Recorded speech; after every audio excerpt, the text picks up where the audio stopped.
boa tarde. Hoje nós vamos falar, talvez, uma das aulas mais importantes que eu vou dar para vocês. Todo dia. Sim, mas hoje é uma coisa especial. Vocês têm que entender uma coisa. Hoje nós estamos passando por uma situação um pouco delicada em todo o mundo. Eu vou começar a relatar para vocês entenderem bem o que eu quero falar. No dia 30 de dezembro, no dia 30 de dezembro, de repente, Trump, que até então estava muito passivo com o que o Irã fazia, ele resolveu, porque eu peguei jornalistas franceses falando, o Trump não é de nada, ele nunca vai fazer nada e tudo mais. O dia seguinte, ele lança uma operação militar precisa, em que ele pega um drone, e esse drone vai e mata o número 2 da hierarquia do governo do Irã. Suleiman, eu acho que ele chama. Ele era o cara mais famoso que tinha lá. Ele era o número 2, mas era mais famoso inclusive que o Shah, pra vocês saberem. Ele foi morto com um tiro certeiro no aeroporto de Bagdá, no Iraque. Quando aconteceu isso? Eu quero que vocês entendam bem. Eu estava em Ibiúna e eu recebi a notícia e eu falei, vai ser uma catástrofe. No dia seguinte as bolsas abrem em queda, todo mundo fica com medo, porque eles tinham certeza que o Irã ia retalhar. Ele ia retalhar, ia ser uma coisa forte, e efetivamente, 2 dias depois, o Irã retalha e manda vários mísseis numa base americana no Iraque. Vários mísseis, talvez uns 17 mísseis, assustam, mas não tem nenhuma casualidade, ninguém morre. E continua falando o Irã que nós vamos atacar mais e mais. E Trump fala, se vocês atacarem, eu vou pegar cada um de vocês, ponto a ponto, e vou matar cada um de vocês. Foi uma coisa incrível. E o mundo todo ficou realmente com medo, assustado. Aí, no mesmo dia, tem um avião que cai. Um avião da Ukrainian Air.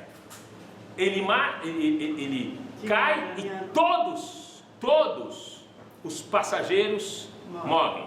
Tinha várias nacionalidades. Tinha russos, tinha ucraniano, tinha iraniano, vários. E não sabiam como é que tinha caído esse avião. Qual que foi a causa e a origem da caída desse avião. Até que depois de 3 dias, porque várias provas confirmaram que quem tinha abatido esse avião era o próprio Irã. O próprio Irã abateu esse avião por engano. E agora eu quero explicar bem para vocês. Quando Trump matou esse Suleiman, o número 2 do Irã, toda a população iraniana, toda a população muçulmana começou a ficar contra os Estados Unidos. E calma, juntos, eles pareciam um povo unido, tudo juntos contra os Estados Unidos, contra Israel, contra tudo. Incrível. 2 dias depois, quando o Irã reconhece que ele abateu, todo o povo se acha enganado.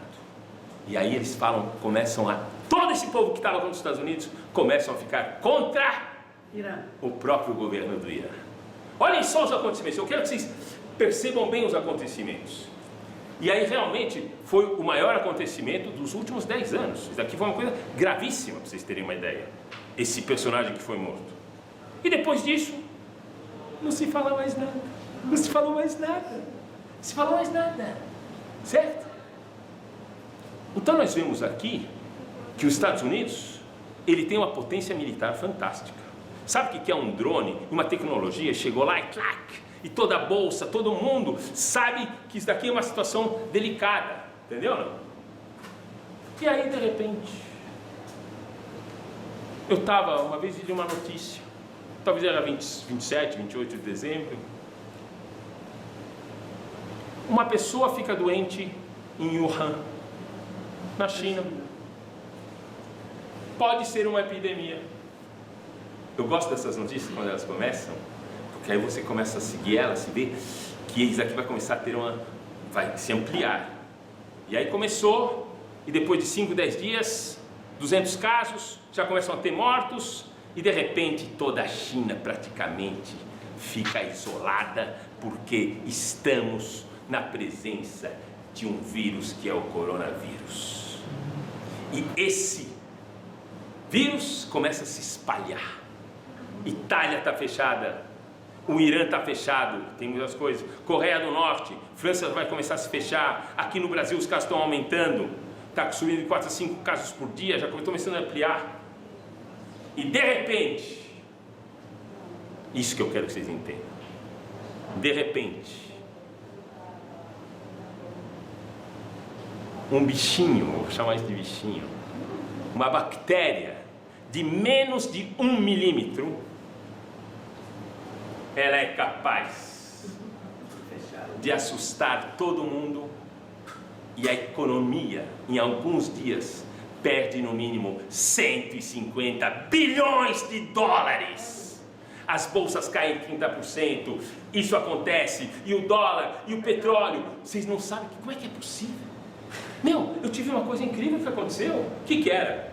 Era o Irã atacando os Estados Unidos estavam esperando isso.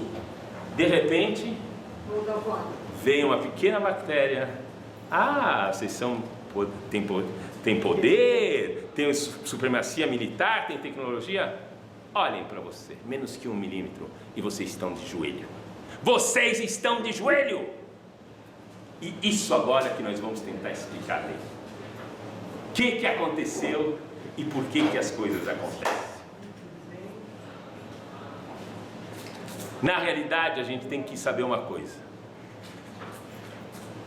Tudo que acontece no mundo tem um Criador que decide que essas coisas aconteçam ou não. Ele que coloca na cabeça de Trump de mandar um míssil. Ele que de repente, para mostrar que, olha, vocês acham que são invencíveis, porque efetivamente os Estados Unidos acham que são invencíveis, toda a Europa acha que são invencíveis, o Brasil acha que é o maior país da América Latina. Chega Hashem e manda uma pequena bactéria. Vocês não são nada, se ajoelhem agora aqui. Uau! E é assim que está. Em todos os lugares do mundo tiveram consciência que tudo que eles têm de poder, de leis, de qualquer coisa, não vale nada na frente de uma pequena bactéria. Hashem vem te mostrar assim: olha, tudo que acontece no mundo, eu que decido. Então hoje eu vou convidar vocês para a gente fazer uma mudança na nossa cabeça. Nós vamos fazer uma mudança do que se chama mindset. Mindset. Mindset em inglês, eu já vou falar para você em hebraico.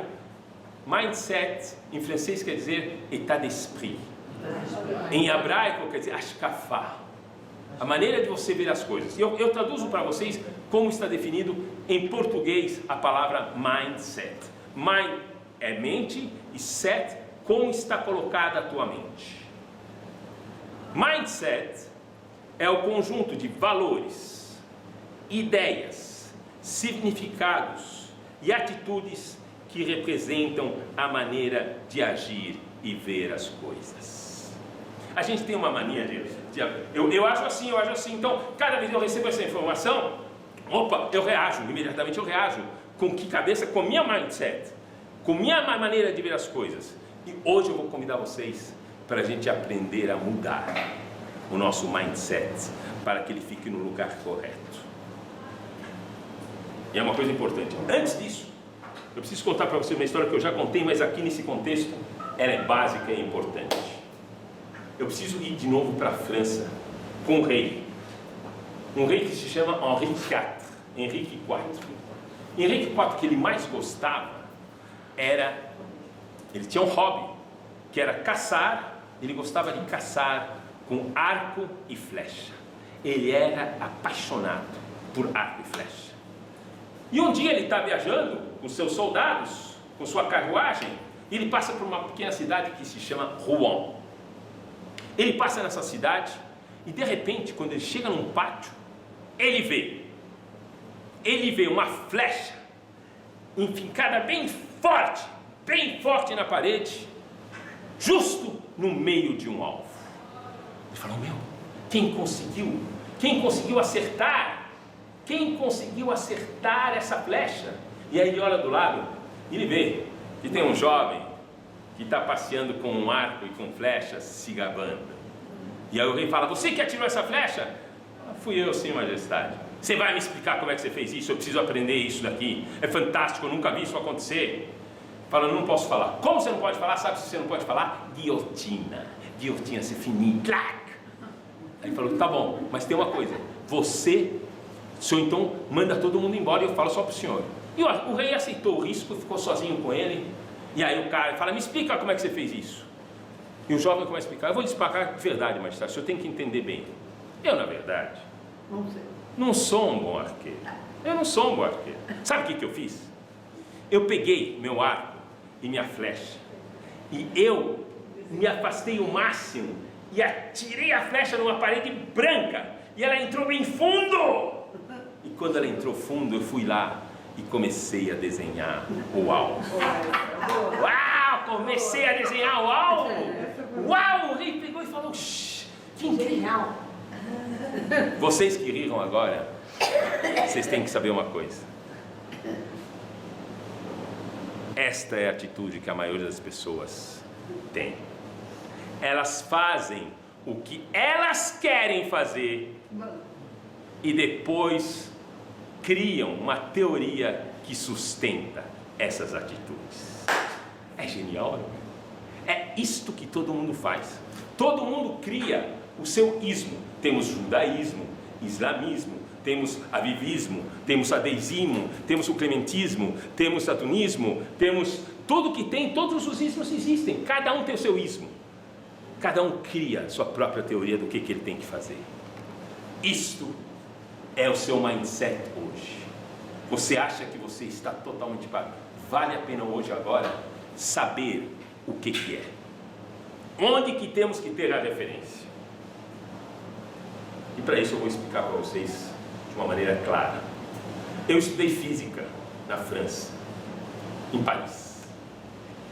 E uma das coisas que mais me impressionava em Paris era um museu que chama Musée de la Découverte, Museu do Descobrimento, e que lá, numa das salas grande, só tinha uma coisa que estava no meio da sala.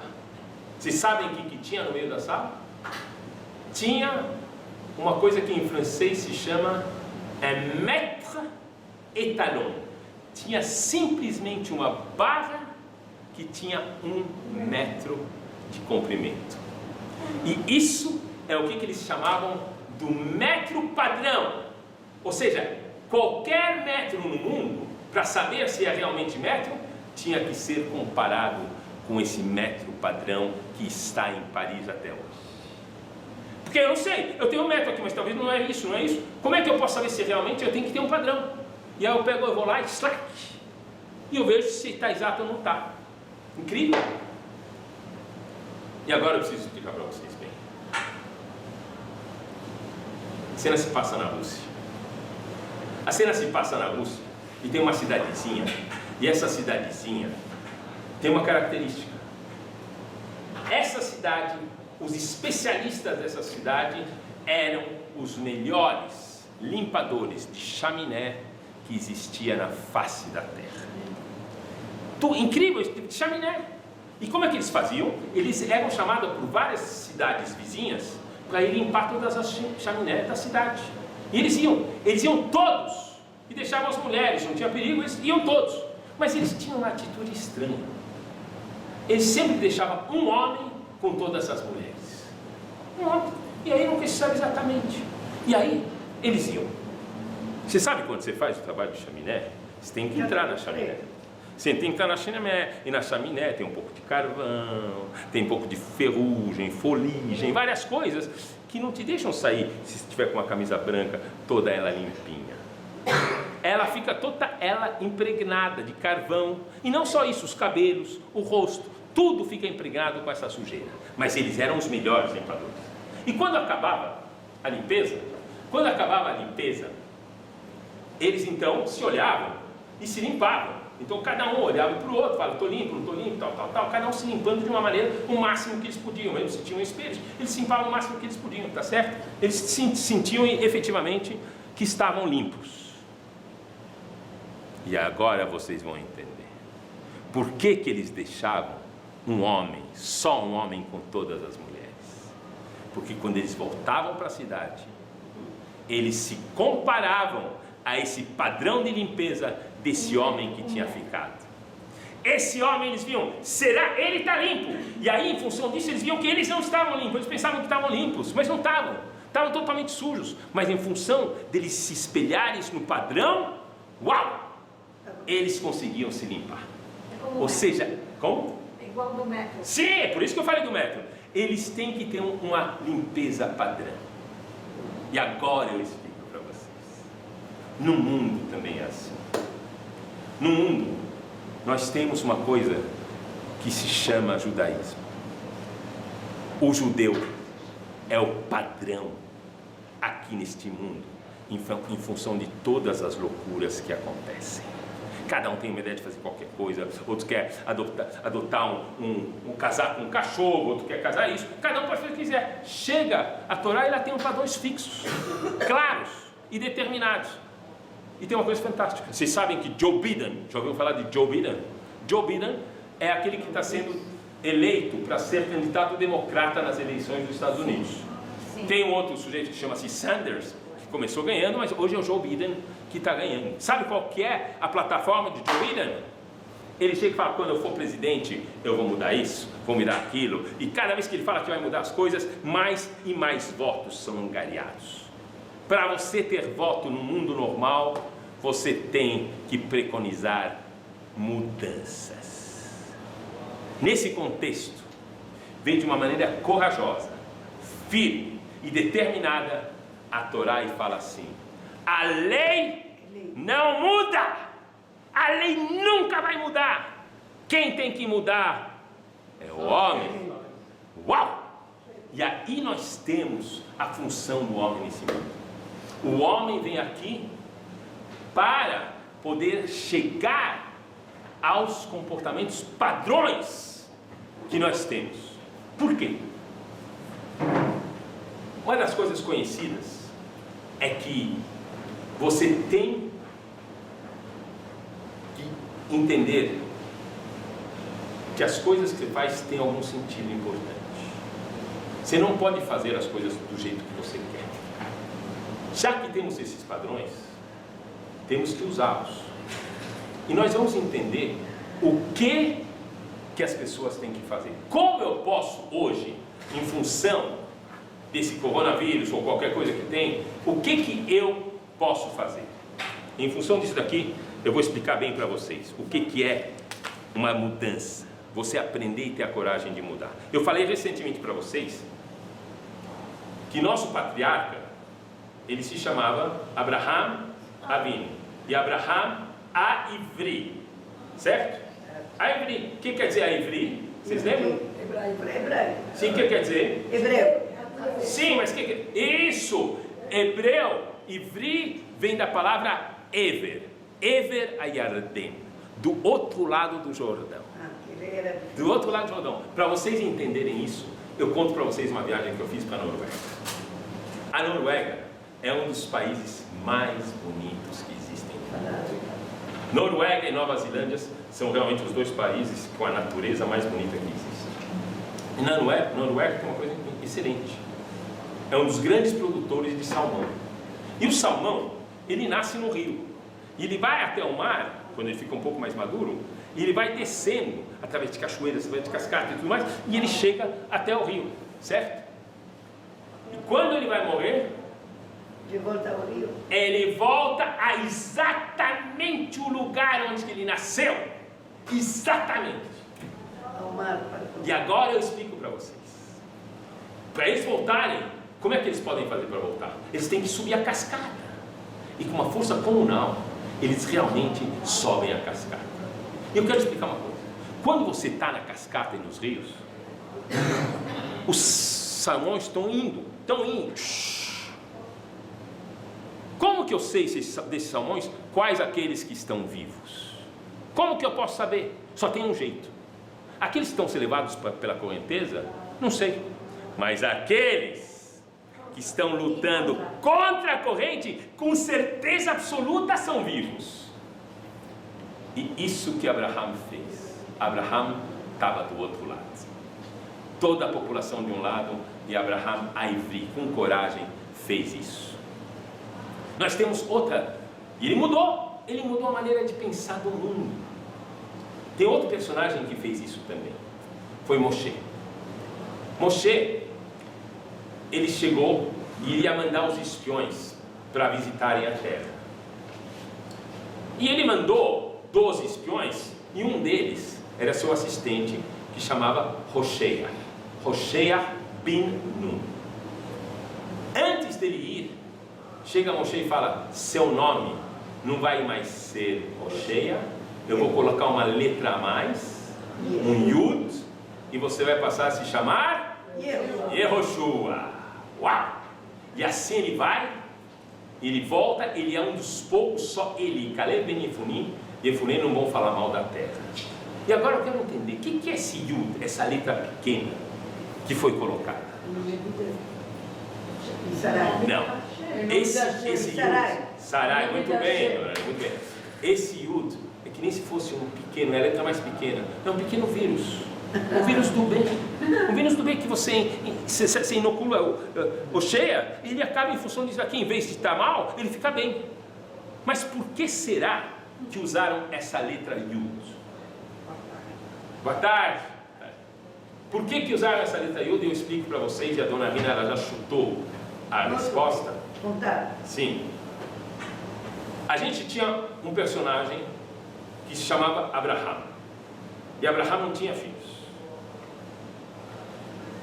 E aí a mulher dele chamava Sarai.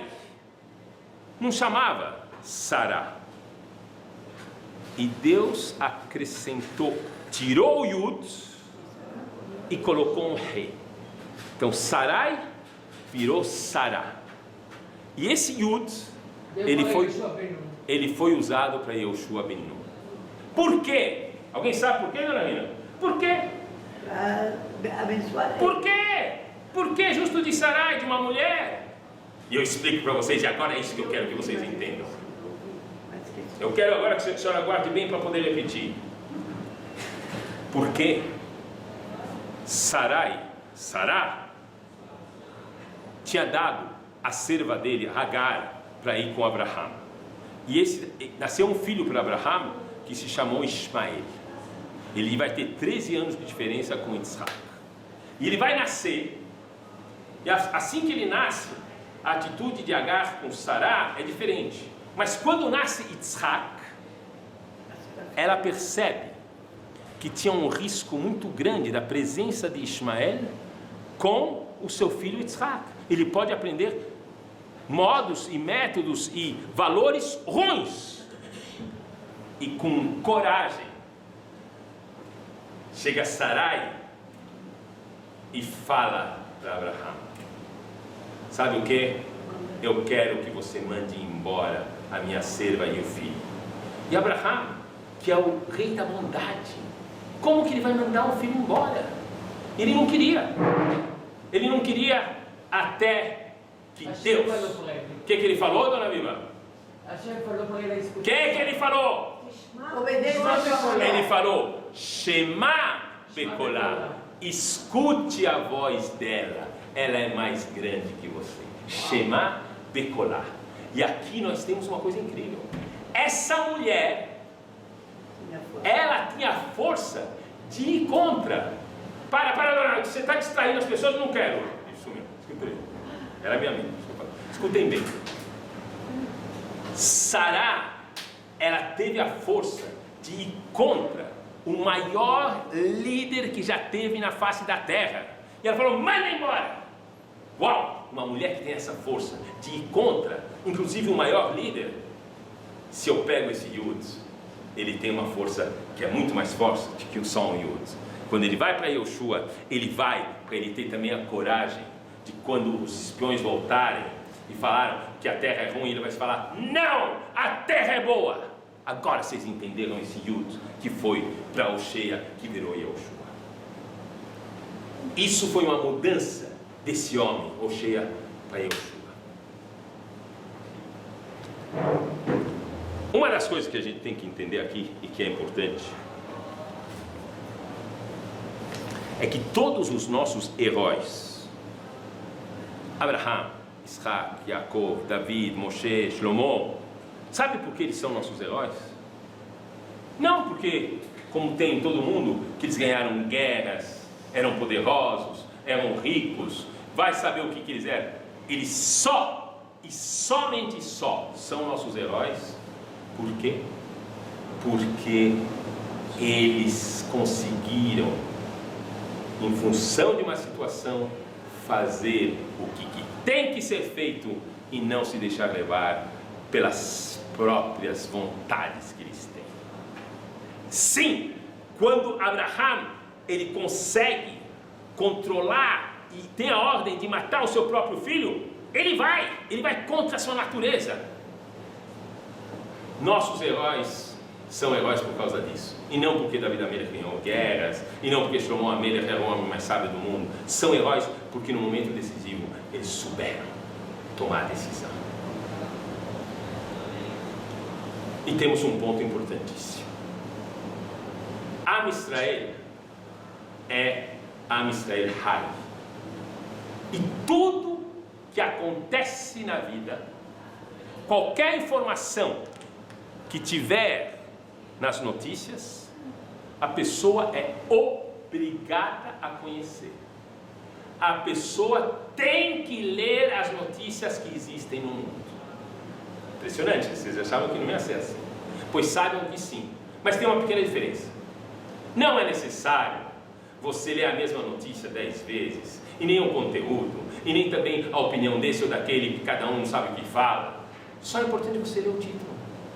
Então, quando você recebe a informação que hoje tem um vírus e que ele está atacando X e X, saiba você que essa informação vem para você saber o que você pode fazer disso, para você saber o que você pode fazer disso. E isso é o ponto que é importante. Tudo que a gente escuta é para a gente resolver o que fazer. Se eu pego essa informação e não faço nada, e não mudo nada, realmente é uma pessoa que seria efetivamente ignorante e totalmente afastada do que está escutando, porque a Hashem está aqui presente. Ele te mandou essa informação. Saiba o que você vai fazer. Escutem bem agora. Escutem bem. Se a senhora quiser escutar, pode escutar também. Só uma palavra. Não deixa ele ali. Mas olhem só.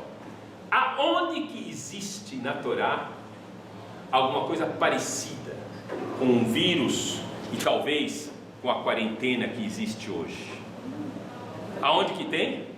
Muito bem. Saibam vocês que tem um caso que quando a pessoa falava Lashon Hará, falava maledicência, imediatamente ela era atacada por um vírus, e esse vírus ele ia primeiro nas paredes da casa, depois na roupa da pessoa, e se continuasse ia aonde? Na pele da própria pessoa. Na pele da própria pessoa. E quando isso acontecia, sabe o que faziam a primeira coisa? O que faziam a primeira coisa? Pegavam essa pessoa, tiravam fora do acampamento, em quarentena, e aí chegava o Kohen Gadol e analisava como que estava a mancha. E aí a pessoa sabe quanto tempo ela ficava? 7 dias. 7 dias ficava. Aí chegava o Kohen, e na realidade ela acabava ficando 14 dias de isolamento. Os 14 dias que existem hoje. Os 14 dias que existem hoje. E eu quero que vocês entendam uma coisa. Depois de 14 dias a pessoa era liberada, uma coisa assim. E durante esses 14 dias, o que eles tinham que fazer? Por que eles tinham esses 14 dias sem contato com ninguém? Para não contaminar. Não, senhora. Para refletir as suas atitudes. Se hoje alguém chegasse no microfone e falava: eu aconselho vocês a ficarem 14 dias no seu quarto e medita aceitaria. Ninguém aceitaria. De repente, chega a 1000 milímetros e fala: quarentena! 14 dias! E se você sair, você vai preso. Sabia disso? Em Israel, quem sai antes dos 14 dias vai preso. O preso tem que pagar muito dinheiro. Mas é preso, eles não querem saber do dinheiro, porque é perigoso. Tem multa. Paga multa muito grande. Sim, tá bom, mas escutem bem agora. E durante esses 14 dias, ela tem que ficar confinada na sua casa.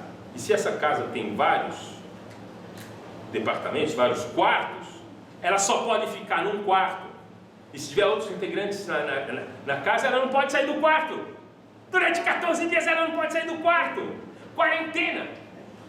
E aí a pessoa, nesses 14 dias, só pode ficar pensando: Introspecção. o que eu estou fazendo aqui? Meu, a Shem tem as maneiras de fazer a gente pensar. E todo mundo tem medo. Eu não sei se vocês têm ideia do que eu estou falando. 16 milhões de pessoas na Itália não podem sair de casa. 16 milhões de pessoas. Não só isso. Na Itália, uma das coisas, a atividade mais importante que tem é o futebol.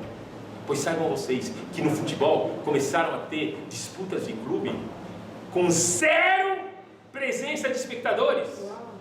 E não só isso, agora, hoje, não existe mais nem mesmo torneio de futebol, nada, mesmo sem espectador. Acabou-se, não se junta mais nada. Uau! Eu vou explicar uma coisa que eu gostei muito e que eu vou explicar para vocês sobre como é que é a sabedoria dos nossos sábios. Nossos sábios, eles afirmam que você tem que seguir a Halachá. Como é que eu traduzo a Halachá? Seria as leis, as diretrizes, a Halachá. E chegou uma pergunta para um grande rabino. E a pergunta é o seguinte: rabino, o meu vizinho, ele está de quarentena, mas ele tem saído. Eu posso denunciar ele para as autoridades? Senhora, não é o rabino, não é nem Rebbe. Escutem bem, vocês vão ver o que é a resposta de um rabino. Eu fiquei impressionado. E o rabino fala: não, é proibido pela Torá denunciar outra pessoa. Você fala: mas como é que eu faço? Tem uma maneira de fazer. Sabe o que você faz? Você vai mandar uma carta anônima informando que ele está em quarentena e que sim, viram que ele está fora. E quando ele está fora, coloca a gente em perigo. Apesar talvez que ele ache que não tem nada, mas ele coloca a gente em perigo. E a gente não pode se expor ao perigo. Então, pedimos para que você volte para a sua casa e respeite a quarentena. E se você não fizer, não vamos ter outra alternativa do que avisar as autoridades competentes. Uau! É fantástico ou não é fantástica a maneira de lidar com uma pessoa? A pessoa que sai da quarentena hoje é considerada um criminoso. Vai para a cadeia. E olha como é que a Torá resolve tratar ele, dá uma chance, trata ele bem.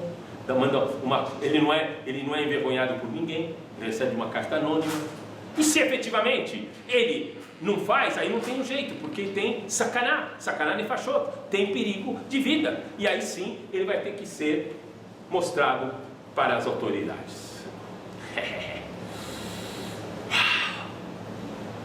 E agora, em função desse mindset que nós temos que mudar, será que eu tenho uma arma para poder combater essa situação que existe hoje no mundo?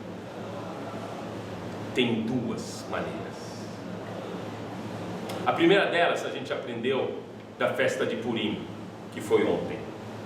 Haman, Arashá, ele quis matar todo o povo judeu em um só dia. Ele tinha que pedir autorização para quem? O rei? Não para Mordecai, para o rei Ahasverosh. Para o rei Ahasverosh. Vocês sabem qual o argumento que ele usou para convencer o rei para deixar ele matar todo o povo judeu? Qual é o argumento? Eu sei que vocês sabem. Eles falaram assim: existe um povo espalhado e desunidos que cobre todas as províncias. Quem é?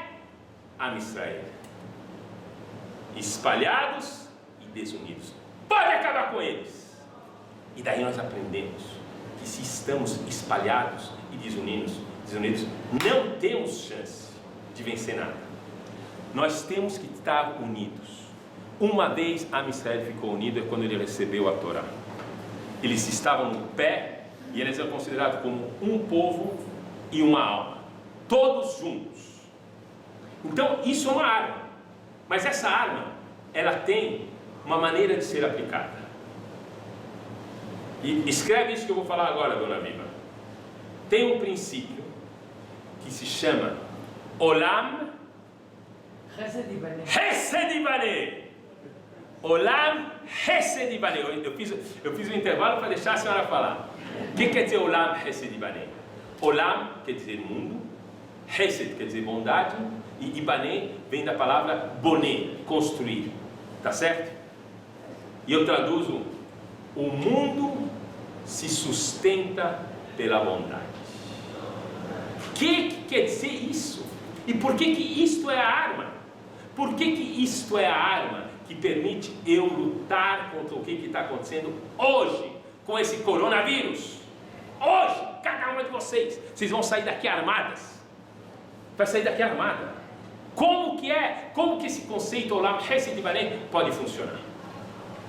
Ele vai funcionar da seguinte maneira, vocês entenderem. Deus, quando criou o mundo, ele determinou que esse mundo vai ter uma quantidade X de Chesed, de bondade por dia.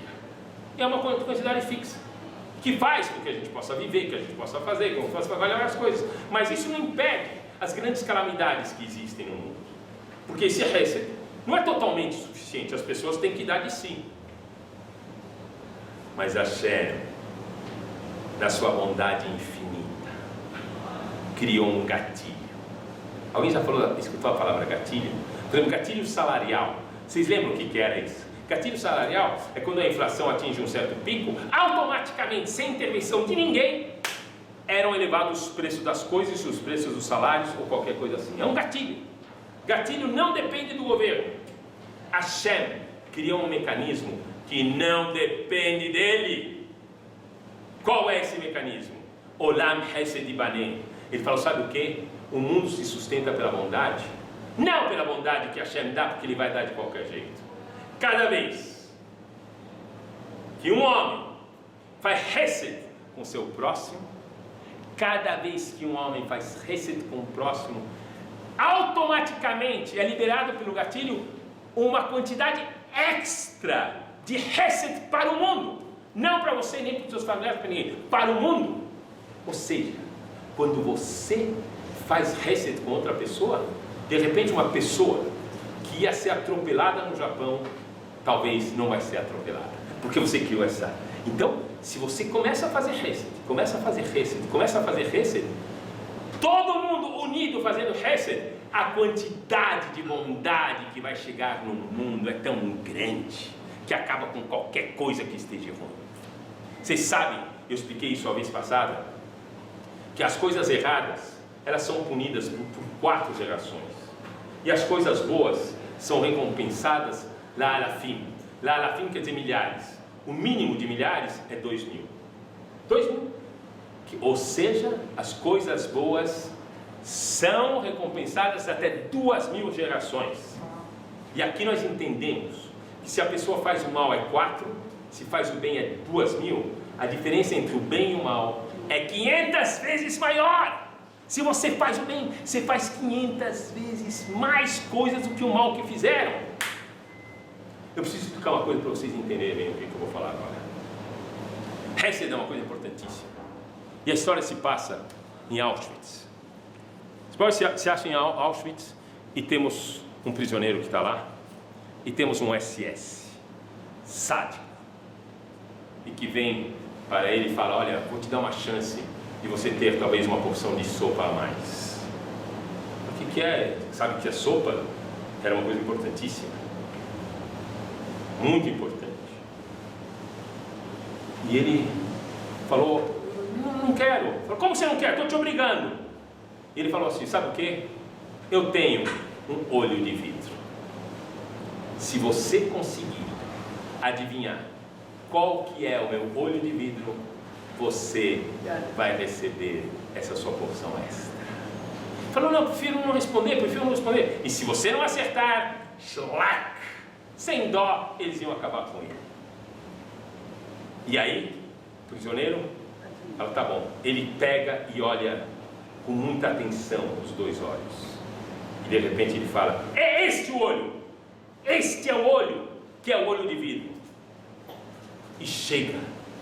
O exército fala, como é possível? Como você adivinhou? Não é possível, ninguém consegue adivinhar. Como você adivinhou? Fala, eu prefiro não falar. Como você não vai falar? Agora você vai ter que me falar. Fala, me fala. E o prisioneiro resolve falar. O prisioneiro fala, olha, eu olhei com bastante atenção os dois olhos.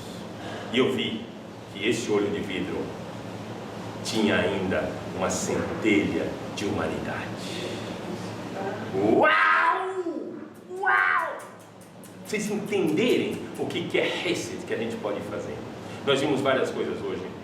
E eu quero que vocês tenham consciência que é uma das aulas realmente muito forte que eu estou dando para vocês.